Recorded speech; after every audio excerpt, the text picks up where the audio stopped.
बिस्मिल्लाहिर्रहमानिर्रहीम। अस्सलामुअलैकुम। आप फेसबुक और यूट्यूब चैनल देख रहे हो। मेरा नाम है अब्दुल रहमान। नाज़रीन, आज जुमे का दिन है और आज इस्लामाबाद से कुछ ताज़ा तरीन अपडेट्स आपके सामने रखेंगे। लेकिन सबसे पहले ज़र मुबादला के ज़खायर के हवाले से बात करेंगे।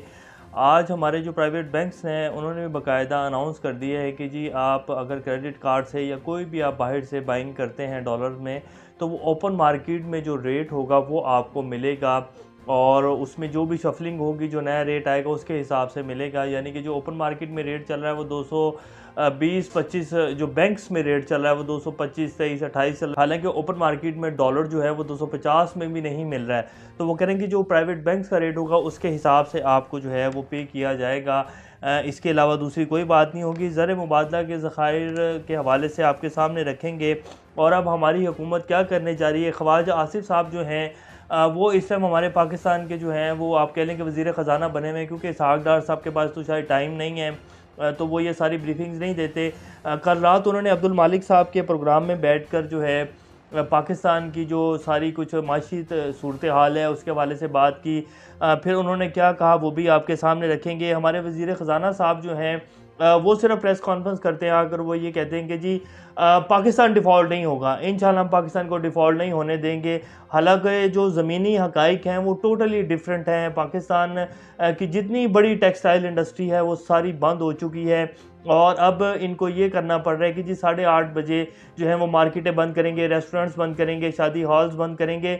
ये सर्दियों के सीज़न की बात है और अभी आगे गर्मियों में जो बिजली का यूज़ बढ़ेगा, पेट्रोल जो है वो आपके सामने है कि कहाँ है। तो अभी इनके ये हालात हैं, तो आगे जो 1 से 2 माह बाद फिर रमज़ान आने वाला है। आटा पूरे पाकिस्तान में नहीं मिल रहा है। पंजाब में शदीद बहरान है आटे का, बलूचिस्तान में भी यही सूरत हाल है और कुछ नहीं मिल रहा पाकिस्तानी अवाम को। और ये सिर्फ एक उसमें लगे हुए हैं कि जी हम किसी न किसी तरीके से इमरान खान को जो है वो अपने पाँव के नीचे ले आएँ, इमरान खान को हम किसी न किसी तरीके से एनओर के ऊपर मना लें। तो इस टाइम क्या सूरत हाल है आपके सामने रखेंगे। फिर परवेज़ इलाही साहब जो हैं वो पीटीआई की सीनियर लीडरशिप के ऊपर जो है बड़े जो हैं वो गर्म हो गए हैं, बड़ा भड़के हैं वो बल्कि। और उन्होंने कहा है कि जी आपकी ज़ुबानें बाहर आई हुई थी 25 तारीख को। परवेज़ इलाही साहब किस तरफ जा रहे हैं, क्या परवेज़ इलाही साहब असम्बलियाँ तोड़ने जा रहे हैं? जैसे जैसे टाइम करीब आता जा रहा है परवेज़ इलाही साहब जो है उनका जो वो है नैरेटिव वो लगता है तब्दील होता जा रहा है। और क्या परवेज़ इलाही साहब असम्बलियाँ तोड़ देंगे एतमाद का वोट लेने के बाद? इसी हवाले से पीटीआई ने भी बड़ा एक अहम फैसला किया। अगर परवेज़ इलाही साहब असम्बलियाँ नहीं भी तोड़ते हैं तो अगर वो कह देते हैं कि जी मैं असम्बलियाँ नहीं तोड़ता, या मुझे जैसे वो पहले कह रहे थे कि जी हमारे पास हमारे ऊपर जो है एस्टेब्लिशमेंट के बड़े एहसानात हैं और हम असम्बलियाँ नहीं तोड़ते हैं, तो फिर इमरान खान क्या करने जा रहे हैं वो आपके सामने रखेंगे। शेख रशीद साहब ने पाकिस्तान की टोटल सूरत हाल को देखकर क्या कहा है। वो कह रहे हैं कि जी 9 जनवरी से 1 अप्रैल तक जो है बड़ा एक अहम टाइम है जो चल रहा है। वैसे शेख रशीद साहब जो हैं वो हर महीने 10 दिन बाद जो है वो इसी तरह का अहम जो है वो टाइम कहते हैं। देखते हैं अब क्या बनता है। लेकिन शेख रशीद साहब मज़ीद क्या कह रहे हैं वो आपके सामने रखेंगे। शहबाज गिल साहब भी आज अदालत में पेश हुए, उनकी वीडियो भी आपके सामने चलाएंगे। उनको दोबारा जो है अस्थमा के वो दौरे पड़ रहे हैं, उनको किस वजह से दौरे पड़ रहे हैं ये भी आपको बताएंगे। इससे पहले अगर आप लोगों ने चैनल को सब्सक्राइब नहीं किया तो रेड बटन को प्रेस कर लें और बेल आइकॉन को भी प्रेस कर लें ताकि लेटेस्ट अपडेट्स आप लोगों को मिलती रहें। ये जो हमारा ताल्लुक है ऐसे ही जुड़ा रहे। सबसे पहले आपके सामने रख देते हैं कि जी ज़र मुबादला के जो ज़खायर हैं जी पाकिस्तान के 5.5 अरब डॉलर से भी कम रह गए हैं और ये कोई ज़खायर नहीं है। ये तो अगर आप पाकिस्तान के कई बिजनेसमैन ऐसे हैं जिनके पास अरबों डॉलर हैं और अगर आप शरीफ फैमिली का वो लगाएं हिसाब किताब तो इनके पास तो कम से कम भी हुए तो 100 अरब डॉलर की बातें हैं। और फिर ये कहते हैं कि जी हम मुल्क को चलाएंगे। बाहर जाके ये जो इंटरनेशनल हमारे कुछ दोस्त हैं ममालिक हैं उनके सामने जाकर फिर ये कुछ कॉल रखते हैं। हालांकि उनको सबको पता है कि इनके अपने ख़जानों में कितना पैसा पड़ा है, इन्होंने कितना पाकिस्तान को लूटा है। इसीलिए इस टाइम पाकिस्तान की कोई भी मुल्क जो है वो मदद करने के लिए तैयार नहीं है। आर्मी चीफ को क्यों दौरा करना पड़ रहा है? आर्मी चीफ क्यों जो है पाकिस्तान के लिए जाकर भीख मांग रहा है? अभी उन्हें 1 से 1.5 माह नहीं हुआ है अपनी और जो है 4 संभाले हुए और अब उनके हाथ में भी इन्होंने कशकोल पकड़वा दिया है और कह रहे हैं कि जी आप जाएं और जाकर जो है हमारे लिए भीख मांग कर लाएं।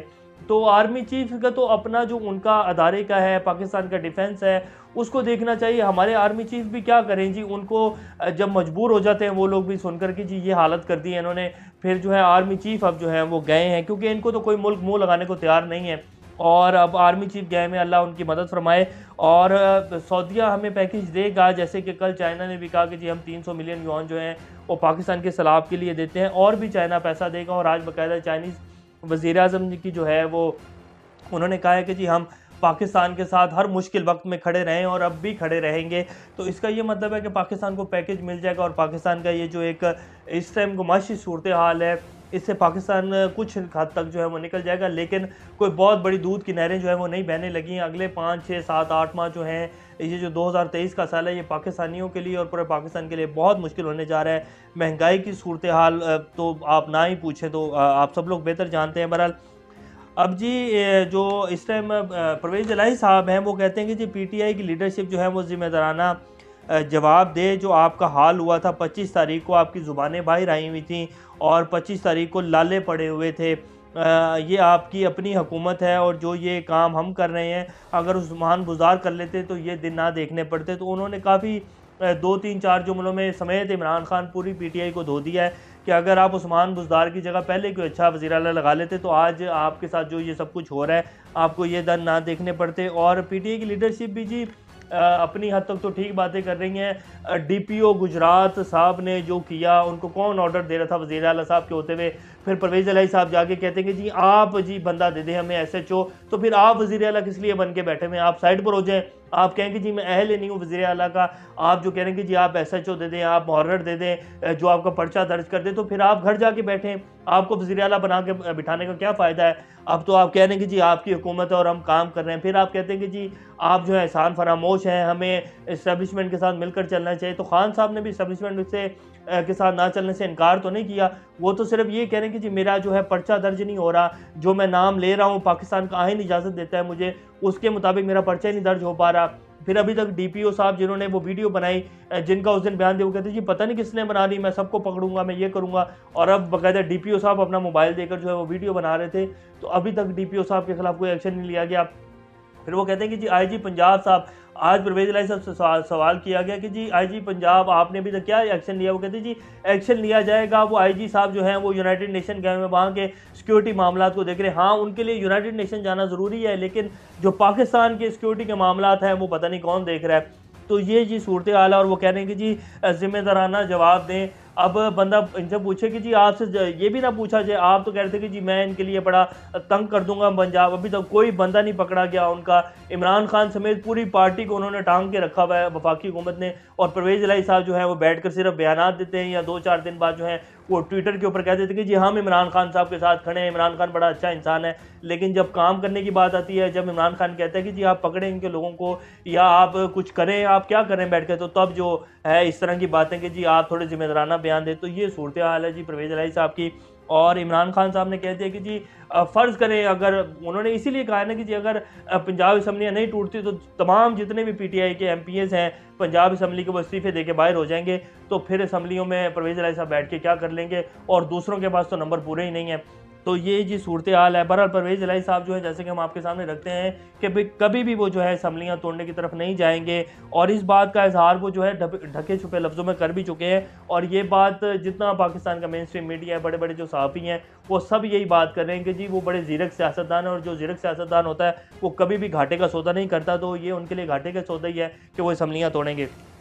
अब हम आपके सामने रख देते हैं जी हमारे जो वज़ीर दिफ़ा हैं, जो आजकल वज़ीर ख़जाना की ज़िम्मेदारियाँ निभा रहे हैं, वो कह रहे हैं कि जी हमारे पास इंपोर्ट करने के पैसे नहीं हैं, हो सकता है पूरा मुल्क जो है अंधेरों में डूब जाए, दुकानें, कारखाने और मार्केटें भी बंद हो जाएंगी।